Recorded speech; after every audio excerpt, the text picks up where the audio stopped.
bom que você está aqui na casa de Deus. Este é o melhor lugar para estarmos, porque aqui é onde nós podemos ter um encontro com Deus, trazer a Ele todas as nossas dificuldades, as nossas lutas, as nossas dores. Aqui é casa de Deus, aqui é casa de bênçãos. Para vocês hoje um tema bem relevante sobre reconstruindo a nossa mentalidade, a nossa mente. Tudo está aqui na mente. Você pode ter carros, você pode ter empregos bem-sucedidos, você pode ter status, pode ter belíssimas roupas, mas se a mentalidade sua não estiver bem organizada, tudo será em vão. Não adianta morar no palácio de ouro e se não tem paz para dormir. Então nós precisamos reconstruir a nossa mentalidade, se essa mentalidade hoje não está de acordo com os planos de Deus. Aqui a gente vai tratar sobre o povo de Israel. O povo de Israel. Eles estavam por 400 anos como escravos. A nação escolhida por Deus se encontrava no fundo do poço. Ficaram por 400 anos como escravos. Você já parou para pensar sobre isso? Para imaginar o que é ser um escravo? Tem que trabalhar de forma forçada. E naquela época precisava construir casas, palácios, templos para os faraós. Era vigiado a todo instante. Não tinha liberdade como nós temos hoje de ir e vir. Escravos. E se cometesse algum deslize, consequentemente era castigado, era humilhado, era maltratado. Aquele povo de Israel, a nação escolhida, também sofria muita discriminação, preconceitos. Como manter a fé no fundo do poço? Como manter a fé num buraco? Como manter a fé diante das circunstâncias que você não vê mais solução para a sua vida? Aquelas pessoas, aquela nação escolhida, estavam aprisionadas, física e mentalmente, sem dizer espiritualmente, porque muitos já tinham abandonado a Deus. Então é sobre esse contexto, depois de Moisés for escolhido como libertador daquele povo, depois de muitas pragas que foi acometida aquela nação para a libertação do povo, então Moisés estava conduzindo o povo para a terra de Canaã terrestre. O texto que eu trago, o texto aqui de Êxodo, capítulo 13, versículo 17 e 18. Quando o rei deixou que o povo israelita saísse do Egito, Deus não os levou para o caminho que vai pelo país dos filisteus, embora fosse mais curto. Deus pensou assim: não quero que os israelitas mudem de ideia e voltem para o Egito, quando virem que terão que guerrear. Por isso Deus fez com que o povo desse uma volta pelo caminho do deserto, na direção do Mar Vermelho. Moisés estava conduzindo um povo, segundo a Bíblia, dizia que eram 600.000 homens. 600.000 homens, sem contar crianças, mulheres e idosos. Segundo os estudiosos, diz que tínhamos naquela época, no deserto, em torno de 3 milhões de pessoas. Agora você imagina Moisés conduzindo um povo por 400 anos como escravos para a Canaã terrestre. Não tinha WhatsApp, não tinha microfone, era tudo o quê? No gogó, na fala direta, no verbal. Conduzindo 3 milhões de pessoas. E hoje, quando ocupamos cargos de liderança, conduzimos 3, 5, 10 pessoas, já reclamamos. Temos muita dificuldade de relacionar com a pessoa, com as pessoas, e muitos desistem. Então Moisés estava guiando aquele povo, e o texto diz que Deus, olha a preocupação de Deus: eu não quero que esse meu povo vá para o caminho mais próximo. O caminho mais próximo seria a região litorânea, que daria mais ou menos 400 quilômetros do Egito à Terra Prometida. 400 quilômetros. Se aquele povo caminhasse 4 quilômetros por dia, em 100 dias, eles já estariam na Terra Prometida. Menos de 4 meses. Se eles caminhassem 5 quilômetros por dia, em 80 dias, eles chegariam diante da Terra Prometida. Mas o que diz o texto? Deus disse: olha, não vão para o caminho mais próximo, vão pelo Sinai, pelo caminho mais longo. Chegou em 3 meses em Sinai, ficou ali mais um ano acampado, e depois de um tempo, em 3 anos, 2 anos, chegaram diante da Terra Prometida. 2 anos. Poderia chegar em menos de 3 meses. Mas Deus disse: eu tenho preocupação com esse povo, porque eles não estão acostumados a guerrear. Eles estão acostumados a quê? A ser escravos. A mentalidade deles era o quê? Do fundo do poço. Uma mentalidade limitada. Eles não tinham mais esperança, não tinham mais perspectiva. Então Deus tem essa preocupação: vão para o caminho mais longo. E chegaram lá em 2 anos. Só que quando você anda pelo deserto, né, nem sempre é algo muito fácil. Aqui é o mapa que demonstra isso. A seta vermelha indica que era o caminho mais rápido. 400 quilômetros chegaria ali em no máximo 3 meses, caminhar 5 quilômetros por dia. Mas eles deram o quê? Uma rota. Uma rota. Olha aqui, ó, fizeram rota, circularam bastante. De 3 meses, chegaram em 2 anos. 2 anos. Observe isso. Só que esse período de 2 anos, qual foi a intenção de Deus? Ensinar o povo novamente, porque muitos tinham se esquecido dele. Então era um processo de cura espiritual, era um processo de ressignificância do contato daquele povo com Deus. Então era necessário que o povo passasse pelo deserto. Passar pelo deserto é passar pelas circunstâncias negativas da nossa vida.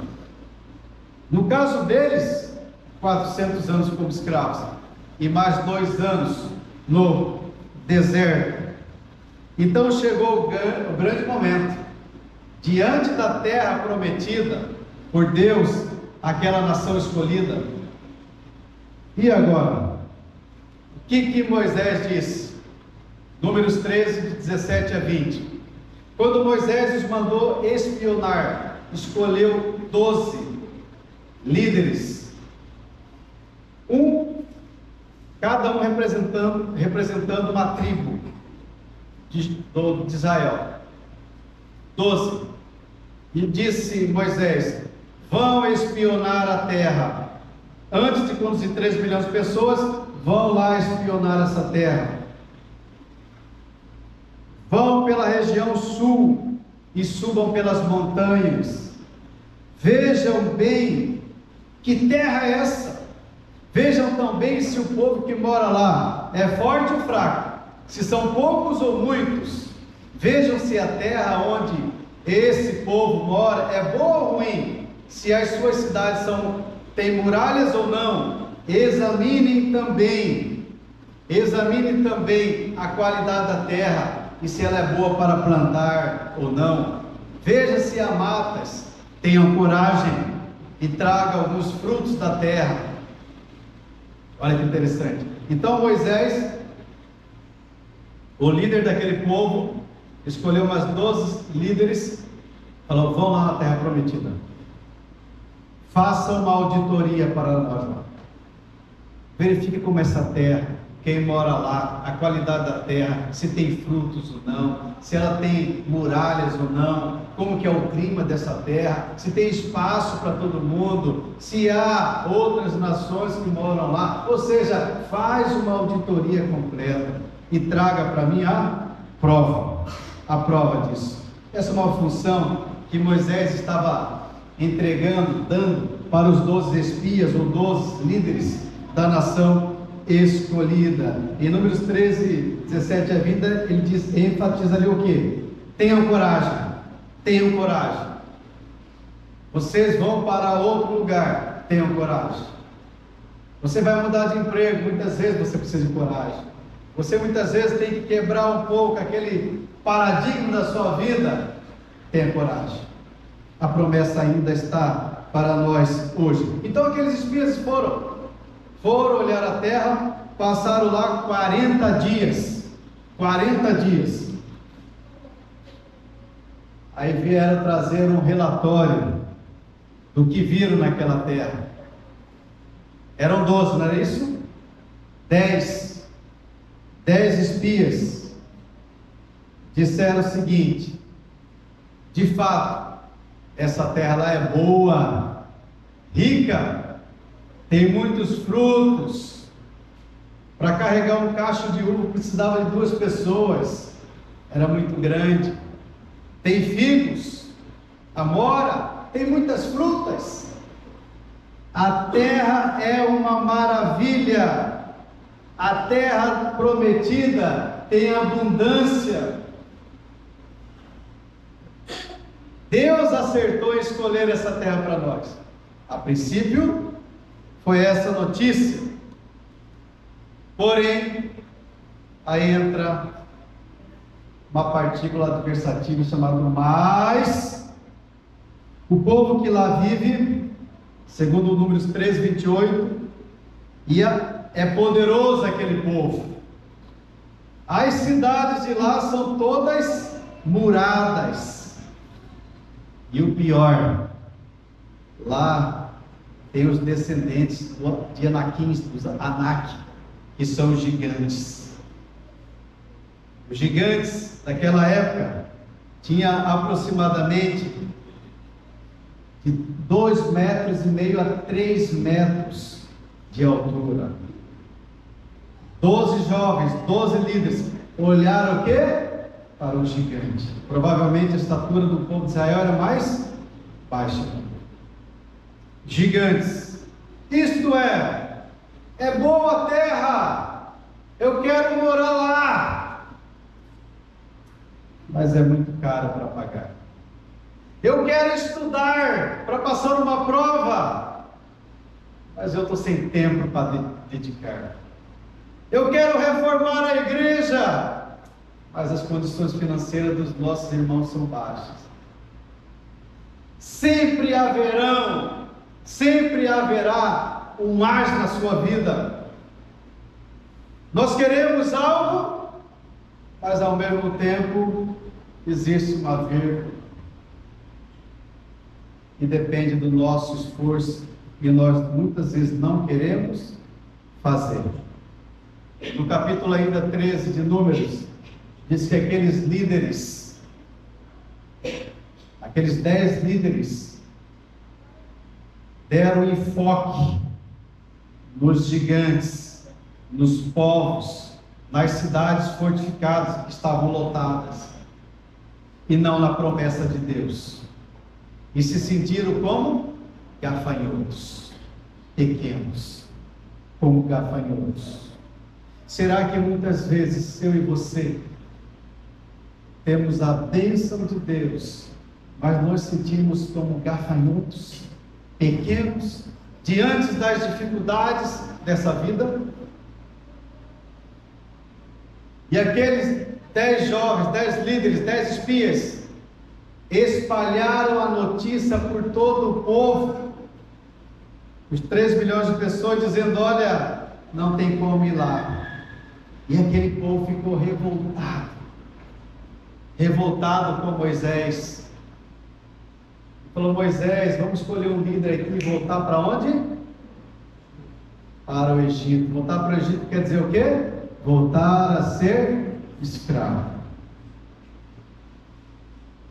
A promessa está para frente, para o futuro, mas nós sempre queremos voltar para trás.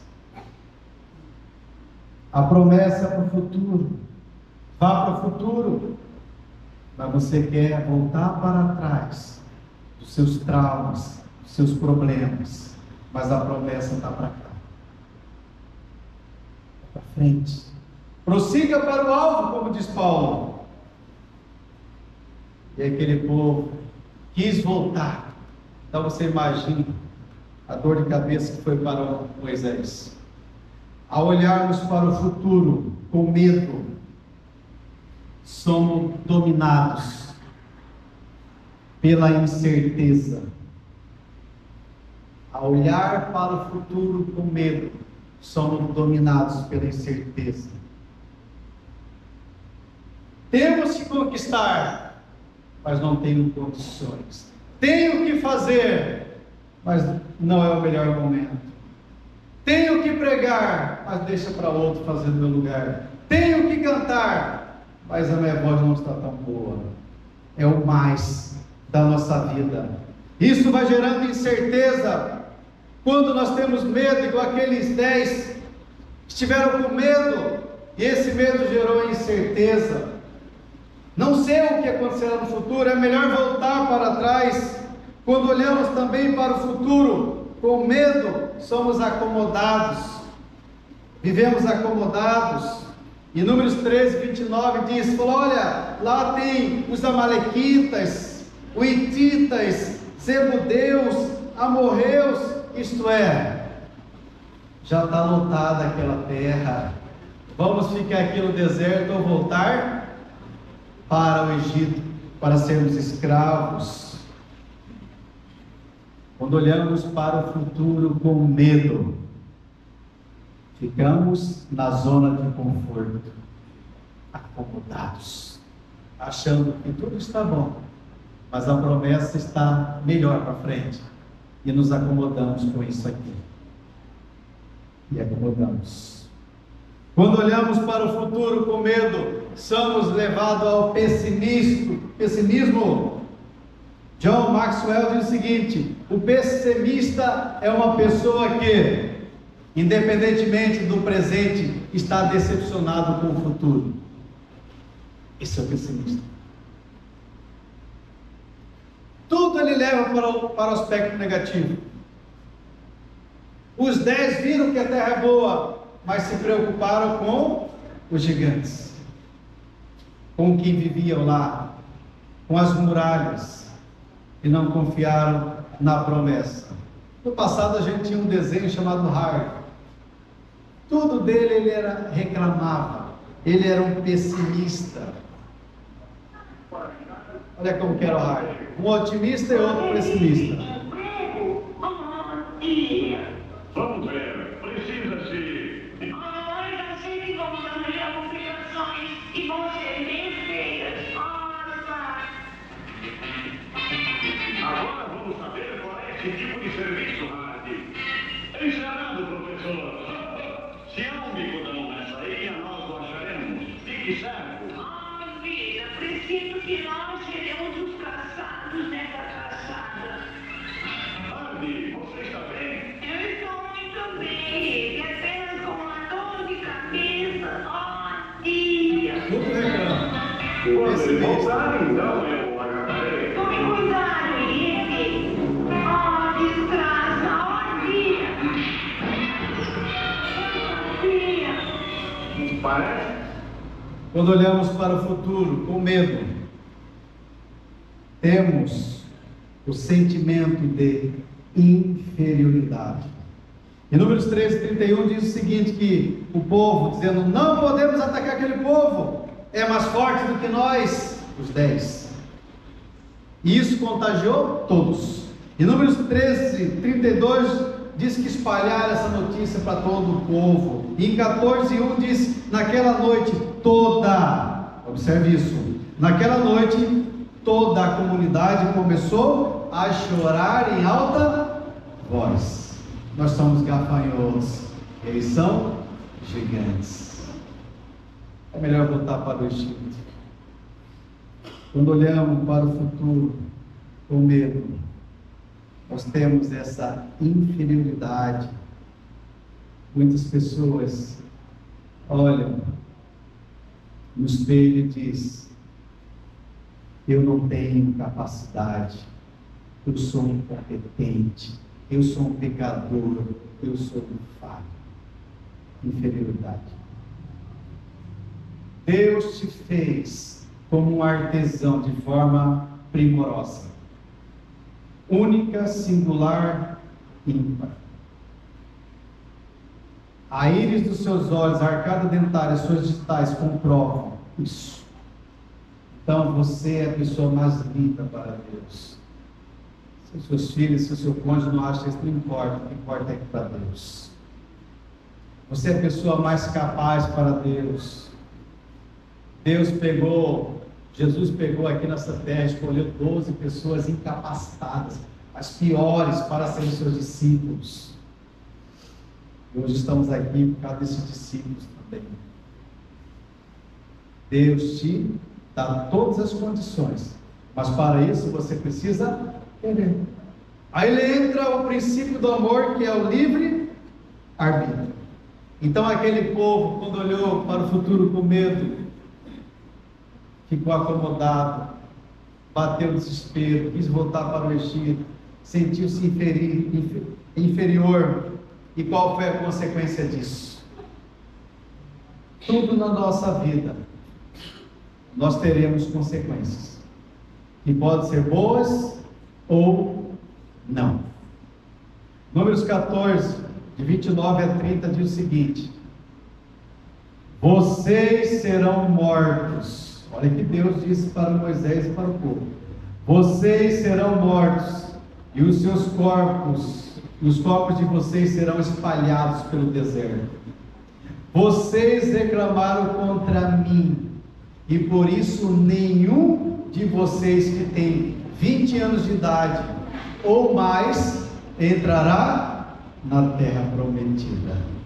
Eu jurei que os faria morar lá, mas nenhum de vocês entrará naquela terra, a não ser Josué e Caleb, que eram os dois que não concordou com o relatório dos 10. Que consequência trágica, que consequência infeliz.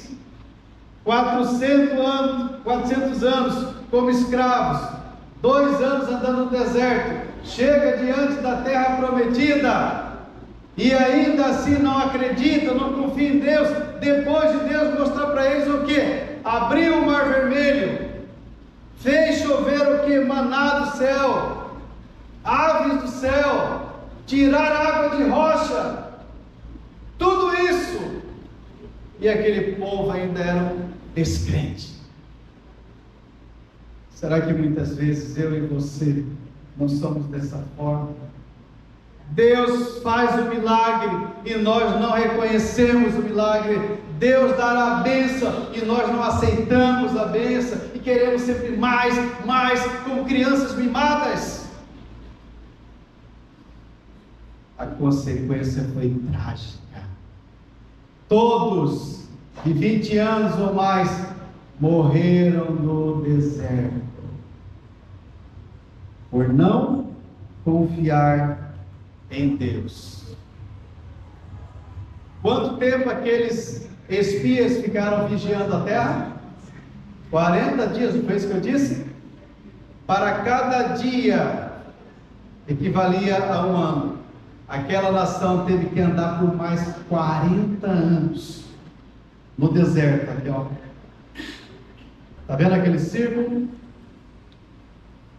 Aqui é o mapa, né, da época. É o mapa da época.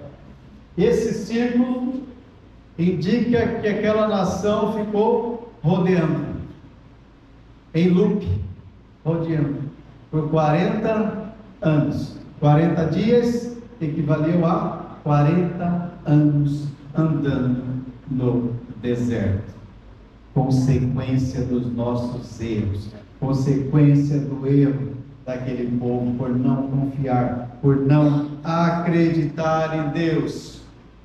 Então, como reverter essa mentalidade?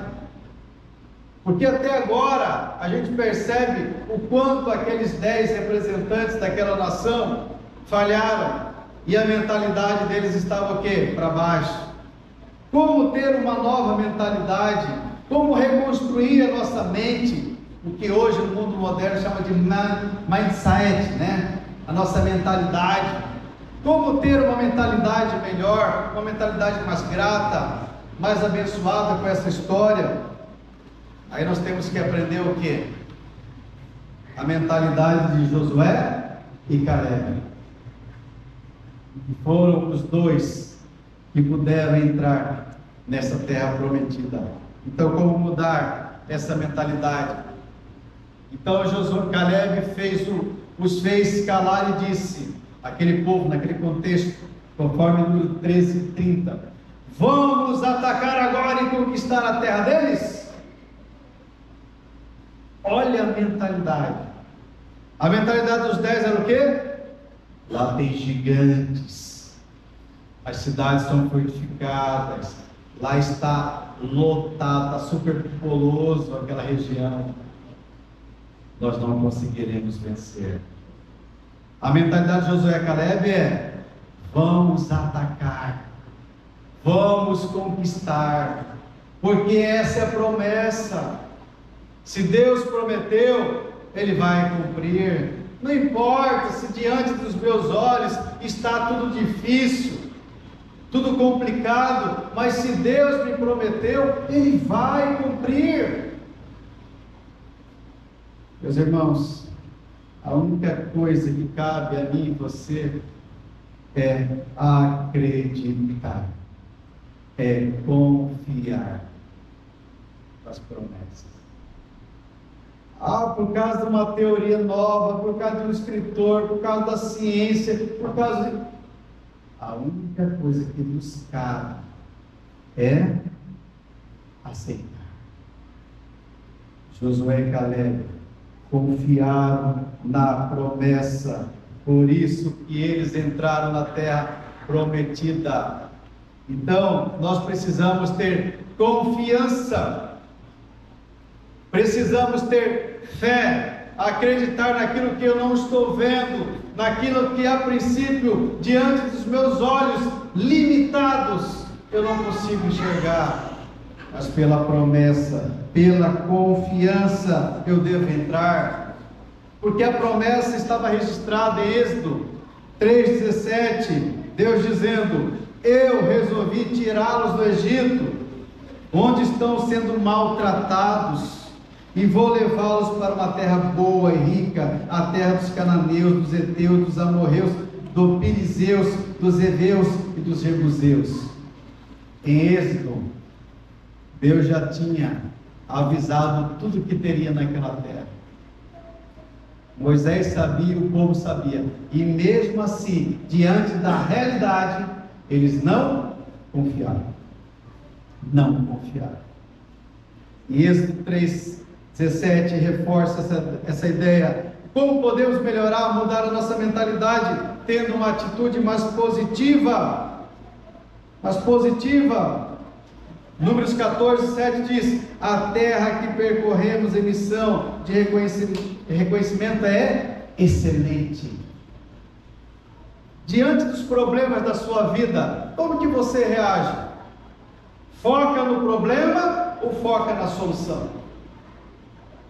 Você acha que todo problema que acontece na sua vida é uma ameaça ou uma oportunidade de crescimento, de desenvolvimento?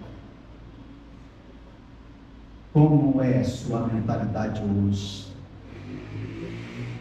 A atitude positiva de Josué e Caleb Thomas Edison, o inventor da lâmpada, disse o seguinte: eu não fracassei, mas descobri 1001 maneiras que não funciona a lâmpada. Persistência, resiliência.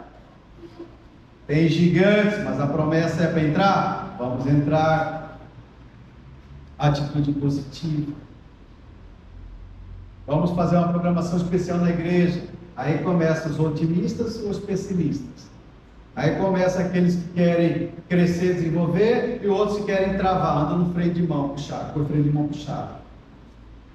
Temos que ter o que? Atitude positiva. Quer reconstruir a sua mentalidade? Fé, confiança. Atitude positiva. E para isso também você precisa de coragem. Em Números 14:9 diz o seguinte: não tenham medo do povo daquela terra, nós os venceremos com facilidade. Josué e Caleb dizendo: coragem. Está difícil, coragem. Eu estou com dor de cabeça, não quero ir na igreja. Coragem. Eu dormi mal. Coragem. Chega de inventar desculpas para as coisas. Tome uma atitude mais positiva. Tenha mais fé. Confiança. Seja corajoso. Nós, como seres humanos, temos a tendência de reclamar, criticar, inventar desculpas para tudo na vida. Mas é preciso o quê? Ressignificar a nossa mentalidade. Coragem. Coragem, não tenham medo. Em Salmos 27:14 está dizendo: espere no Senhor, seja forte. Coragem, espere no Senhor. É a promessa. É a promessa de Deus. E mais tarde, em Josué 1:9 diz o seguinte: não fui eu, quando Josué substituiu Moisés, Deus disse a ele: não fui eu que lhe ordenei, seja forte e corajoso, não se apavore, nem se desanime, pois o Senhor, o seu Deus, estará com você por onde você andar. Deus quer que nós que estamos aqui, tenhamos uma mentalidade de crescimento, de desenvolvimento, uma mentalidade positiva. Mas Cristo vai voltar. Vai, mas quando vai voltar nós não sabemos. E até voltar, por que eu tenho que ser pessimista, negativo? Por que eu preciso ter medo? Por que não encarar minha vida com mais alegria, com mais disposição, otimismo, com fé, com coragem? Não é porque as pessoas, todo mundo sofre, eu tenho que sofrer. Isso é uma decisão pessoal de cada um. Nós escolhemos a nossa vida. Mais um passo para termos uma mentalidade de crescimento. Obediência à palavra de Deus. Obediência. Números 14, de 8-9, diz o seguinte: se o Senhor se agradar de nós, Ele nos fará entrar nessa terra, onde manam leite e mel, e nos dará a nós. Somente não sejam rebeldes contra o Senhor. Isto é, não ser rebelde é o quê? Seguir a palavra de Deus, obedecer. Obedecer os seus princípios do amor, seus mandamentos, suas palavras, a sua palavra. O livro Patriarcas e Profetas, da escritora americana Ellen G. White, diz o seguinte: apesar da promessa de Deus, declararam que era impossível herdar Canaã, e não o possuíram. 3 milhões de pessoas, né? Quem tinha de 20 anos para cima, morreu ali. Josué e Caleb, mais os novos. Mas aqueles que confiaram em Deus, não olhando tanto para as dificuldades, a se encontrarem, como para a força do seu auxiliador todo-poderoso, entraram na boa terra, na terra prometida. Então a serva de Deus está dizendo muito claro: quem creu, entrou na terra prometida. Quem não creu, morreu no deserto. Que decisão você toma, irmão? A escolha é sua. Não é do pastor, não é do ancião, não é do pai, não é da mãe. Livre-arbítrio. É você que decidiu estar aqui hoje. Você que decide tudo da sua vida. Mas lembre-se das consequências. Você tem liberdade para escolher, mas você não tem liberdade para escolher as consequências. A liberdade é na escolha, mas você é vinculado às consequências. No meu livro Singularidade, eu coloco da seguinte forma: não podemos viver acuados, sem esperança, sem perspectiva de um mundo melhor, sem coragem de lutar e vencer quaisquer que sejam os gigantes existentes.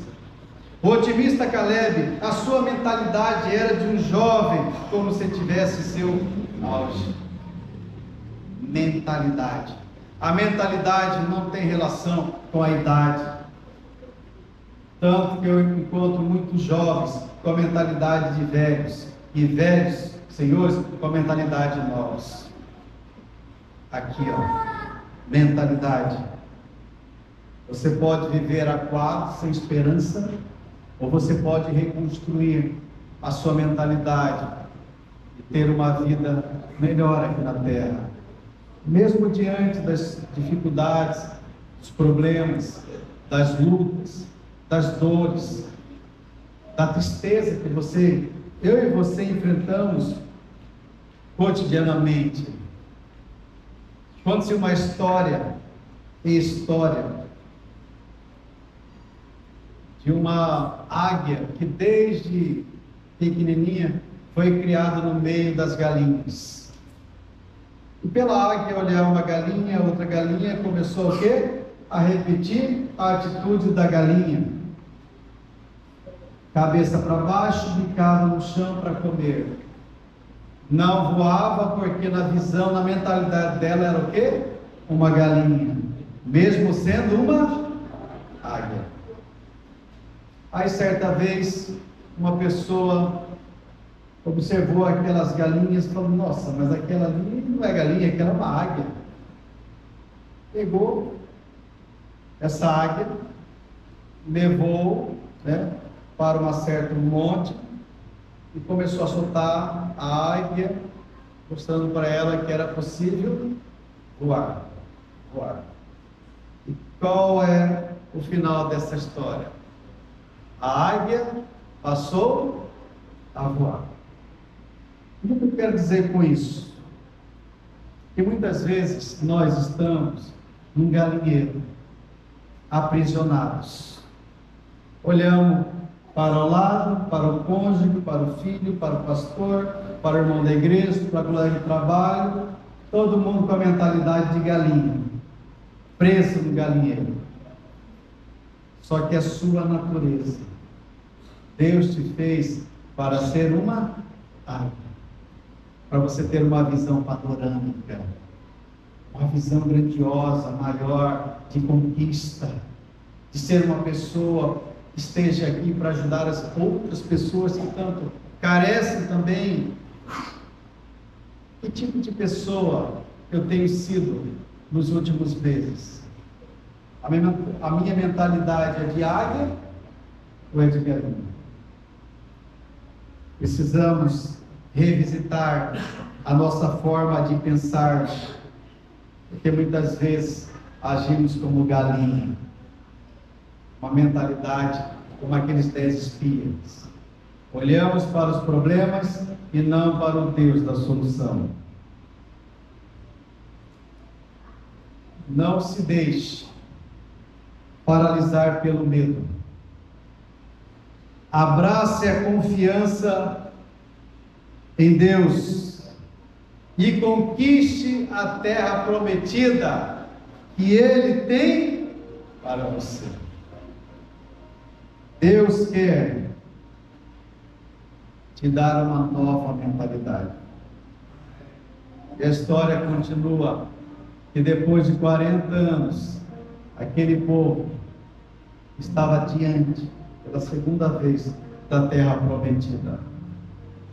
Com novas pessoas, nova mentalidade, com pessoas de fé, de coragem, de temor a Deus.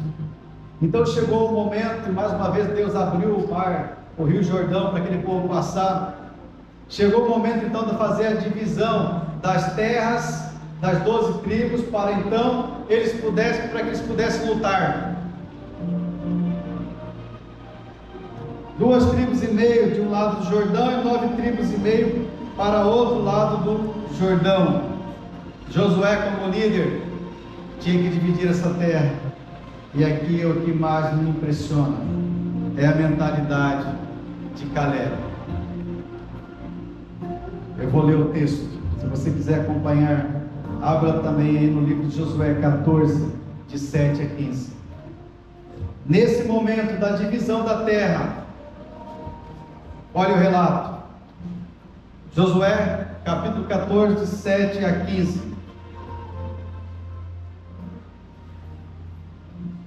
Caleb falando: eu tinha 40 anos quando Moisés, servo do Senhor, me enviou a Cades Barneia para espionar a terra. E eu dei um relatório que sabia que era verdadeiro. Os homens que foram comigo espalharam medo no meio do povo, mas eu obedeci fielmente, meu Deus. Naquele dia Moisés me fez a seguinte promessa: Caleb, você obedeceu fielmente ao Senhor, meu Deus. Por isso fique certo de que você e seus filhos serão donos para sempre de toda a terra que pisarem. E o texto continua. E Caleb continuou: agora veja, faz 45 anos que o Senhor Deus disse essas coisas a Moisés. Isso foi no tempo em que o povo de Israel atravessava o deserto, e o Senhor me tem conservado com vida até hoje. Olhe para mim, Caleb dizendo, estou com 85 anos e me sinto tão forte hoje como no dia em que Moisés me mandou espionar a terra. Ainda tenho bastante força para combater na guerra e para fazer o que for preciso. Agora me dê, Caleb dizendo para Josué, me dê a região montanhosa que o Senhor me prometeu quando os meus companheiros e eu demos um relatório. Sabe qual era a região montanhosa? Era o que vivia os descendentes anaquins, os gigantes. Naquele tempo, dissemos a vocês que os gigantes anaquins estavam lá, morando em grandes cidades cercadas de muralhas. Aí Caleb dizendo mais uma vez, se o Senhor estiver comigo, eu os expulsarei, como ele prometeu. Então Josué abençoou Caleb. Ele obedeceu a Deus e conquistou a terra prometida. Um jovem senhor com 85 anos. Ele não quis pegar a terra mais fácil, a planície. Ele falou, se Deus me conservou até hoje, não importa a minha idade, eu me sinto jovem, me sinto com a mentalidade nova, de fé, de crescimento, de esperança, uma atitude positiva, porque nós também não temos que ter isso hoje, não podemos ter isso hoje. O que falta para mim e para você termos essa mentalidade, Josué Caleb? Dê-me a montanha. Eu quero os gigantes, eu quero os maiores lutadores, eu quero subir nessa montanha e destruir todos esses gigantes, porque essa é a promessa de Deus. Quais são os nossos gigantes hoje?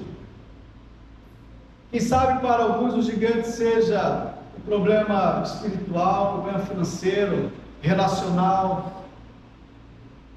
A promessa para mim, para você hoje é: vamos enfrentar os gigantes.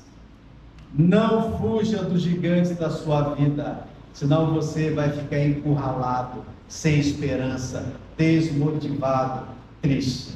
Então que Deus nos abençoe, para que Ele possa reconstruir, ressignificar a mentalidade de Josué e Caleb em nossa vida, hoje e para sempre. Amém. Amém.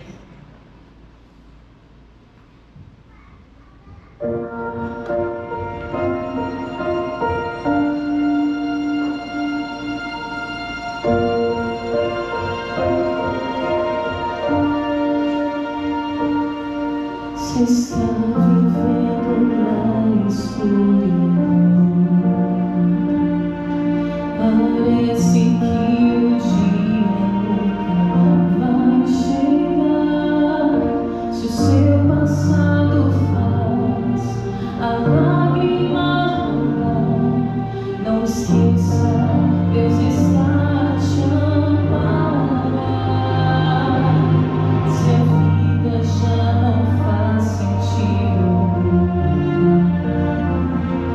se amigos se afastaram sem dizer adeus, se alguém te fez chorar, se está em provação, não esqueça, Deus não vai te abandonar.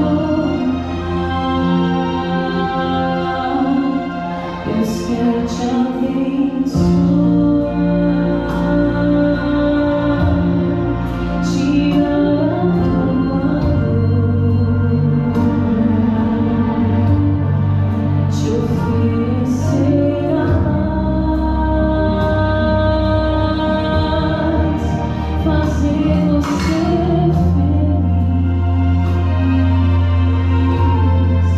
Deus quer te abraçar.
E Ele quer tirar todo o empecilho da sua vida para ressignificar a sua mente, para que você possa viver aqui com esperança, tendo uma vida melhor e mais feliz.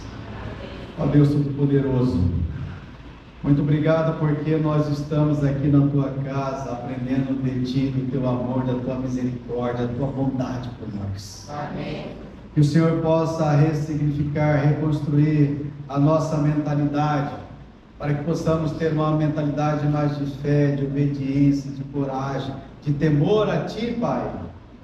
Ó Deus, se porventura temos falhado, o Teu Santo Espírito alimente o nosso ser para nos conduzir para Canaã celeste. Perdoe, Senhor, tudo aquilo que nós falhamos, a nossa descrença, a nossa frieza, mas que o Senhor possa nos dar bênçãos sem medidas, e que possamos aceitar essas bênçãos, aceitar esses milagres, para que isso nos torne pessoas melhores ainda neste mundo, e que essa bênção sobre nossa vida possa ser frutos, bênçãos na vida de pessoas que estão ao nosso redor. Amém. Ser com a Tua casa, ser com a Tua igreja, ser com cada um aqui, Pai, individualmente. Abençoe, cuide do Teu Filho. Nós pedimos isso nos méritos de Cristo Jesus, que vive e reina para todos sempre. Amém.